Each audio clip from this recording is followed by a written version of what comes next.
Okay, Dan, we are here out in front of the Idanha, and growing up here in Idaho, this is one of my favorite buildings. I think it's absolutely gorgeous.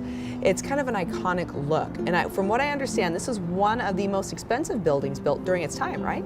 Right, exactly. So, built for $125,000, which was an astronomical sum in 1900. Yes. The reason why the building is here is because Boise had access to the train line for the first time in 1894. In 1894, a new depot, passenger depot, was constructed at Front and 10th Street, just 2 blocks south of this location. Okay, and that's different than the actual train depot that we know today. Not the train depot up on the bench that we think of that was built in 1925. This was built 30 years before. And it established this neighborhood, the neighborhood around 10th and Main, as sort of the heart of Boise's hotel district. This was sort of the welcome mat of Boise. And the Idanha was to be the most important, the grandest, the best place to stay in the newly developed state capital of Idaho. I love that. I like the welcome mat of Boise, and this was the go-to place. I mean, it's gorgeous. Right. Talk about some of the architectural features that still make this so unique today. Well, the general design is sort of a funny word. We call it chateau-esque, meaning something like a French chateau.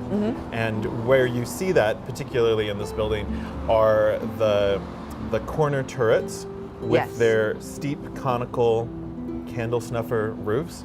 And then there is, along the line of the roof, there are these jagged parapets, these sort of castle-like parapets. So between those features, we call this style chateau-esque. And really, the towers, the turrets, and their roofs are what define this building. Absolutely, yeah. And not only an iconic building, but also some iconic people stayed here as well. Absolutely, yeah.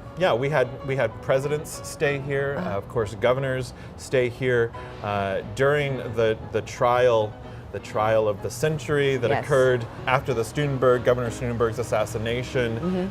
This was the hotel for all of the visiting attorneys, press, anyone would stay here. Traveling artists and musicians. This was a hot spot. Theater. This was the go-to. Folks, absolutely. So what's the Idanha now today?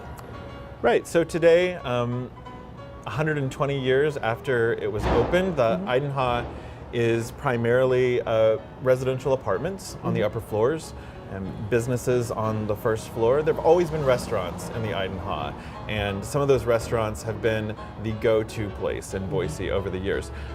So there's still restaurants in the building, and on the upper floors, apartments. Great. I had my senior prom dinner here. Oh, at Peter Schott's? Yes. Fancy. Yes, it was quite tasty.